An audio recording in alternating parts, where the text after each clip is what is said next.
Now, the beef between the Grand Avenue guys and Taylor Street goes back to the 60s when you had street gangs like the Jousters out of Taylor Street, the minor league club to the Wild Bunch. These were tough kids, man, that used to get in fights with some of the Grand Avenue guys, some of the Grand and Noble boys in the C notes. You hear stories about all the fighting that went on. I'm not sure if the Jousters are still active. If anybody knows, please enter in the comments and let me know. And as always, please hit the like button, subscribe, share with your friends if you like my little Chicago mob trials. The Jousters, some of these guys I've actually met and drank with in the Taylor Street neighborhood. And they told me that when they first put up those housing projects, two of them got firebombed. Now here's our version, Chicago's version of the Westies. Tough street gang called the Gaylords. They were somewhat of a minor league to the Chicago outfit. And for some reason, these guys didn't really care for the Grand Avenue guys too much. I don't know if it was over sports, money, women, prior fights, but till this day, there's always been beef. Now, a dying breed in my neighborhood, the Grand and Noble boys, actually became friends with some of these guys. And I'll tell you, they keep their mouth shut. They keep their head down. Very rarely do they talk about Chicago outfit stuff. Guys like the late Stevie Kennedy, Bobby P., my guy Scary Larry. But you'll never, ever see these guys at any bar or restaurant in the Taylor Street neighborhood. They had several fistfights years ago and still beef today. I love these little business cards they had back then. The Chicago C Notes were affiliated with the Chicago outfit, specifically the Grand Avenue crew. The same as the Bath Avenue crew was affiliated with the Bonanno family in Brooklyn. The C Notes were a very tough street gang that did a lot of work for the Chicago outfit. Now, right down the street from Joey Lombardo's house on Ohio, at Ohio and Levitt, this little building here, this was the clubhouse for the C Notes. This club, though, has moved. Not sure where the new club is. If you guys know, you want to enter in the comments. But this is right down the street from Lumpy's old house, C Note headquarters. Now, as crazy as it sounds, but I think one of the reasons the Grand Avenue guys didn't get along with some of the Taylor Street guys or the North Side guys was that they dressed a little bit better. I remember they used to wear the Guess jeans and the Z Cavarici pants and the leathers and the Miami Vice suits, where the Grand Avenue guys were mostly T-shirts and blue jean type of guys.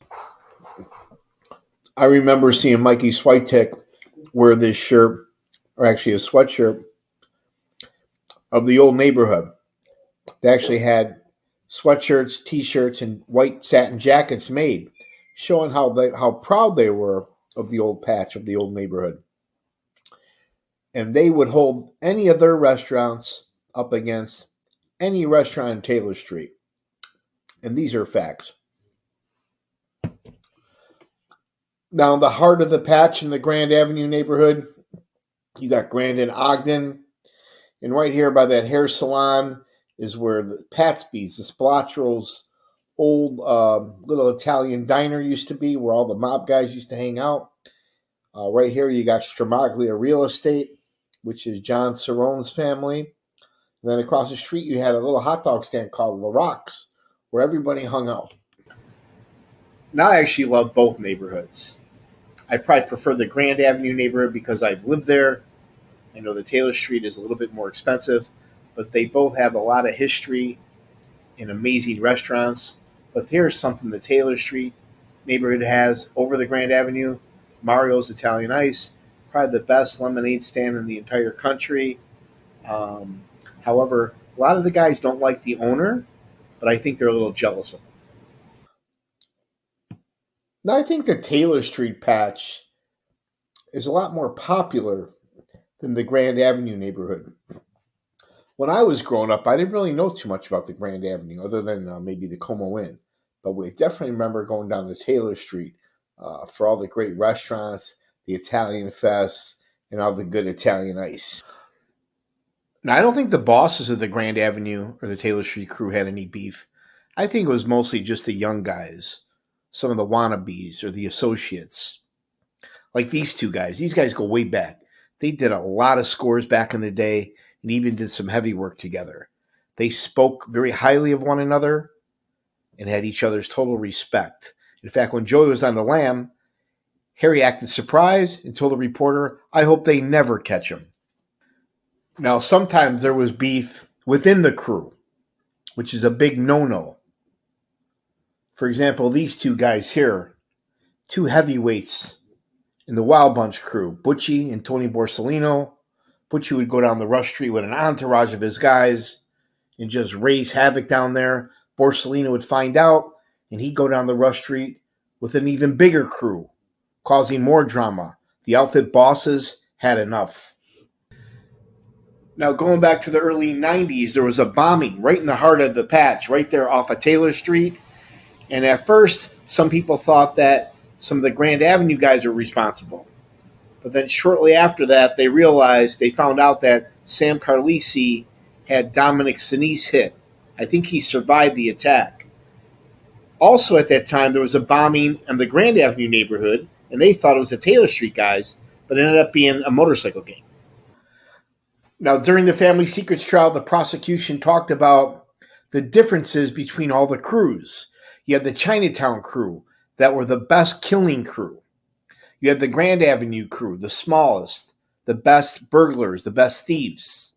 You had the Elmwood Park crew, the Northside crew. They were the money crew. No more violence. They went legit.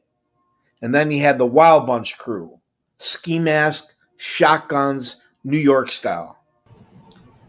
John Scully, prosecutor at the Family Secrets Trial, went into great detail on the differences between all the crews. He said the Grand Avenue crew was the smallest, the most quietest. They had some of the best burglars and thieves in the entire country. They could peel any safe, bypass any burglar alarm, and pick any lock. They also specialized in Midwest burglaries and robbing drug dealers. Now, back in the 70s and 80s, this was a members only club, kind of like the Playboy Club, where all of your professional athletes, celebrities, VIPs, and mostly Chicago outfit guys like to party. This is where they would bring their gumas. I was very fortunate. I got a chance to go here a few times towards the end, during the dying days. But this was one of the hottest clubs in Chicago, going way back. This would be like New York's Studio 54. Now, during the golden years of the Rush Street days, probably 70s and 80s, it was ran and operated by little Caesar DeVarco. He had ongoing beef with Joey the Clown Lombardo. But when you went down here, you were guaranteed to either get laid, get in a fight, or get arrested. A lot of the kids from Bridgeport, Grand Avenue, and Taylor Street always fought each other. Now, back in the 80s and early 90s, it seemed like every single weekend or every other weekend, there was always fights inside and outside the clubs, especially late night. You had the guys from the Grand Avenue neighborhood always fighting with the guys from Taylor Street. You had guys from the North Side fighting with the guys from Bridgeport. Even some of the hot babes, they would throw down. They would fight each other. We used to call them vodka queens. Now, it wasn't just the guys that were brawling.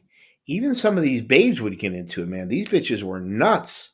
Some of these big hair, heavy makeup, little Italian girls would throw down, bro. I remember one girl ripped an earring out of the other girl's ear.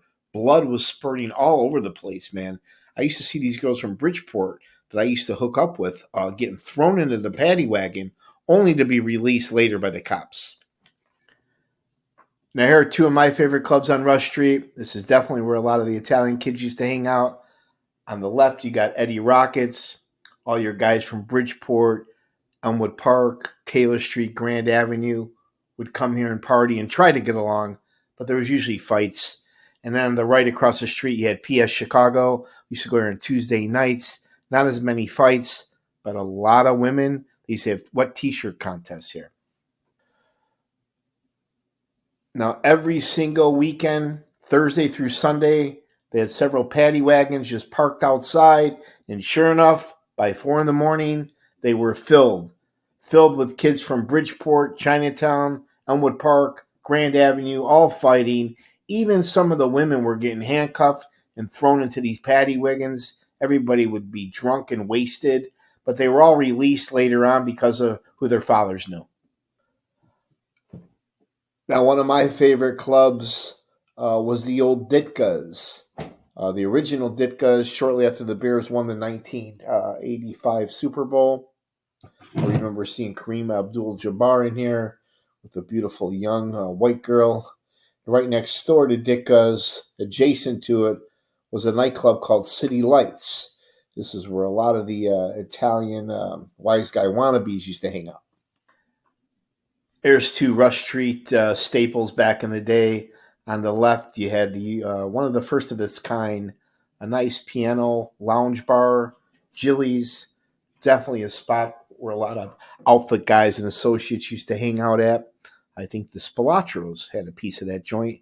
And then obviously Mother's, owned, managed, operated. Most of the people that worked there were outfit affiliated. But here you either got laid or got in a fight. Not like all great areas, great neighborhoods, things come to an end, things change. Rush Street is no longer the great place it used to be. Still fun for people watching. They still have some good, delicious restaurants, but everything's overpriced. We call it the Viagra Triangle because of all the beautiful women going after all the rich guys. But you got a lot of undercover cops here, a lot of prostitutes, a lot of drug dealers. And past 11 o'clock, it's very dangerous. That's when all the thugs come out and rob people.